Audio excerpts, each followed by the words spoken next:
ketika mau bayar, pedagang itu kaget. Nah, ini uang udah lama, ini uang udah kuno.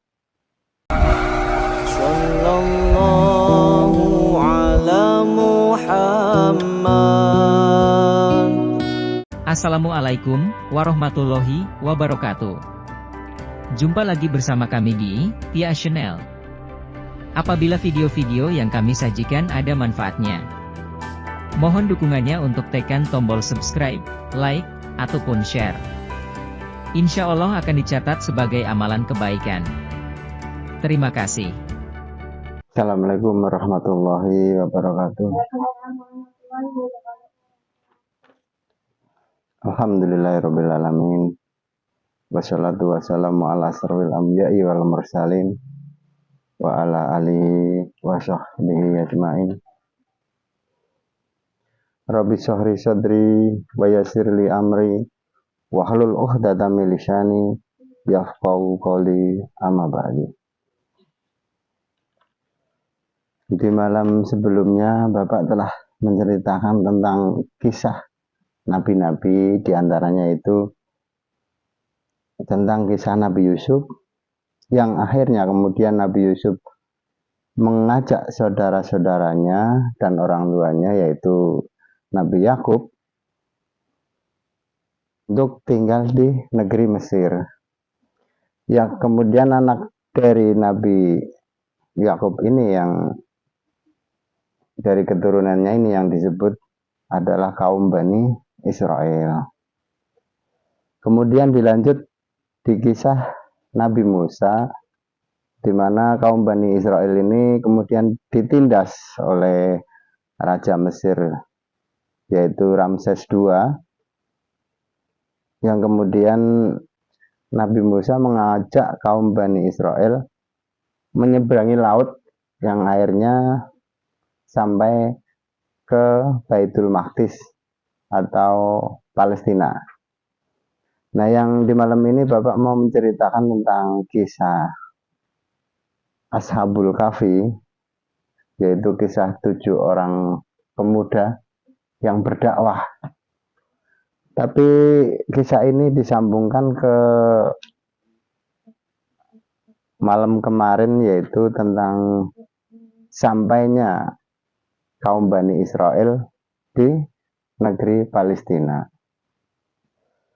Setelah kaum Bani Israel ini tinggal di Palestina, kemudian mengangkat satu pemimpin, yaitu yang bernama Talut, yaitu pemimpin pertama dari Bani Israel, yaitu Talut.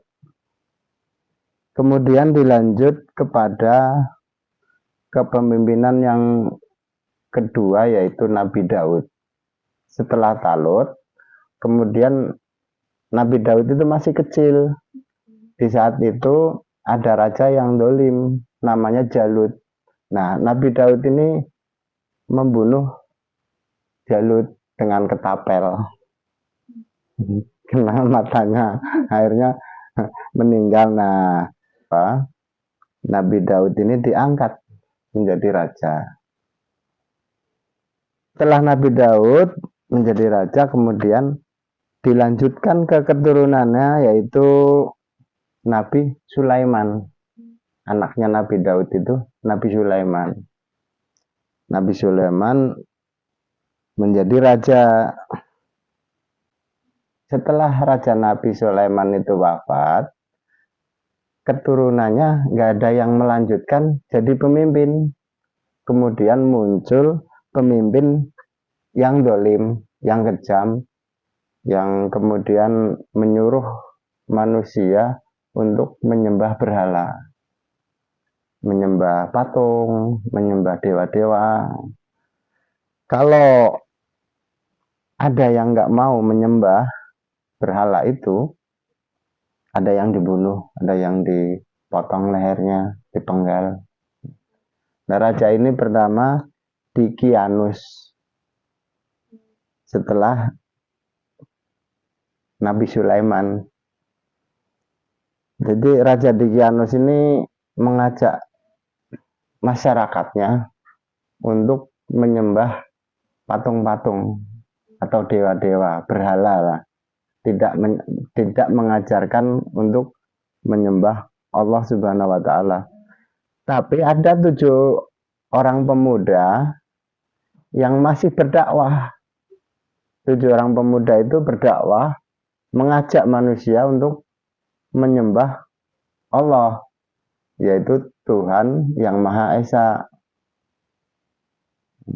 7 orang pemuda ini berdakwah, kemudian dari Raja Dicyanus ini mengerti atau kabar itu sampai ke kerajaan. Kemudian 7 orang pemuda ini ditangkap mau dibunuh 7 orang pemuda itu. Tapi sebelum dibunuh, dia diberi kesempatan untuk lari.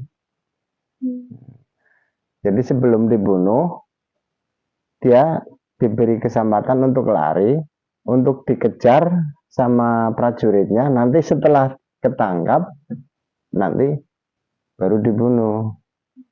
Nah, 7 orang pemuda ini lari, kemudian ditemani 1 ekor hewan, yaitu anjing. Anjingnya ngikutin. Kalau di saat dia berdakwah juga anjing ngikutin. Dia lari, dikejar sama pasukannya Dicyanus itu. Juga dia lari, itu ngikutin anjingnya. Kemudian dia bersembunyi, yang 7 orang pemuda itu bersembunyi di dalam gua, masuk ke dalam gua. Dan anjingnya di depan pintu gua itu membentangkan tangannya atau kaki depannya.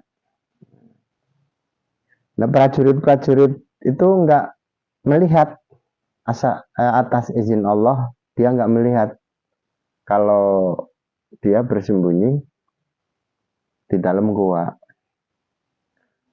Nah, kemudian yang 7 orang pemuda itu ditidurkan selama 300 tahun. Ditambah 9 tahun. Gimana maksudnya? Maksudnya begini. Di Al-Quran disebutkan ditidurkan selama 300 tahun dan ditambah 9 tahun, dalam arti di zaman dulu itu udah ada 2 kalender, yaitu hitungan 300 ditambah 9 tahun berarti 309 tahun ditidurkan di dalam gua itu.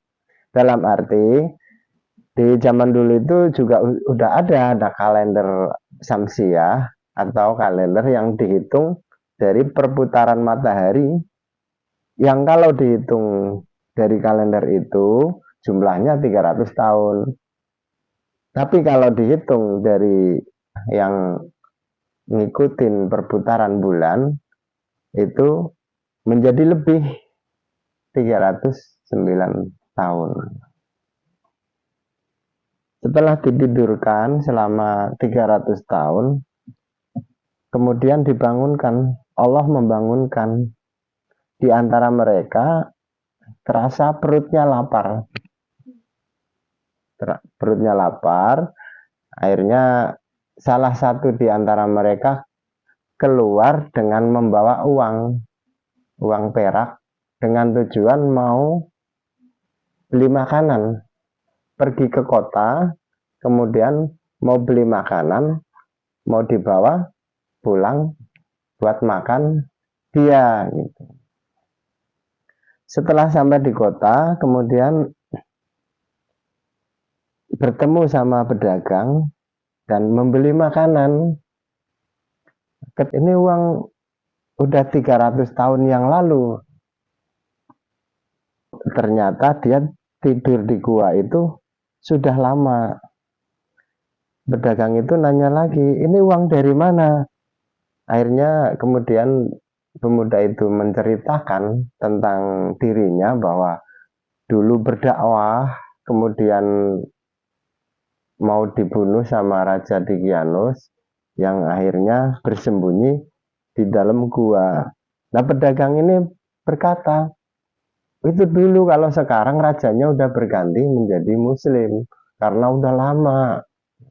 Akhirnya pemuda itu mau ditemukan sama raja yang udah berganti menjadi muslim, nggak mau. Tapi karena memaksa, akhirnya pemuda itu ditemukan sama raja yang udah berganti, yang udah nggak jahat kayak dulu. Kemudian bertemu, dan si raja menyuruh untuk tinggal di wilayah situ, wilayah kerajaan. Tapi pemuda ini nggak mau dan memilih untuk pergi. Dan raja berjanji akan membangunkan masjid di wilayah gua itu. Ya, ini terjadi di wilayah Yordan. Tapi kenapa ada di Al-Quran? Masalahnya ini ada asbabul nuzul. Jadi kenapa ada di dalam Al-Quran? Dikisahkan di dalam Al-Quran. Sedangkan Al-Quran itu kan di masa Nabi Muhammad itu kan jauh sama masa yang 7 orang pemuda ini. Ini karena ada asbabul nuzul. Jadi di waktu itu, di waktu Nabi Muhammad menjadi nabi, ulama Bani Israel itu mendengar bahwa di Arab itu ada seorang nabi. Ulama Bani Israel itu menyuruh kepada orang untuk menanyakan kalau memang dia seorang nabi, tanyakan tentang 7 orang pemuda ini. Nah, kemudian, di sini akhirnya diturunkan surat Al-Kahfi ini. Jadi 7 orang pemuda itu bukan di masa Nabi Muhammad, tapi jauh sebelum masa Nabi Muhammad. Nah, 7 orang pemuda ini yang disebut dengan sebutan Ashabul Kahfi. Ashabul Kahfi, atau 7 orang pemuda ini yang dijamin masuk surga. Barangkali itu saja yang Bapak sampaikan di malam hari ini. Mungkin selanjutnya disambung ke kisah yang lain, yaitu lanjut kepada Nabi Zakaria, kemudian Yahya, hingga sampai ke Nabi Isa alaihissalam. Barangkali dari Bapak sekian dulu. Wallahul muwafiq ila aqwamit thoriq. Wassalamualaikum warahmatullahi wabarakatuh. Sallallahu alaihi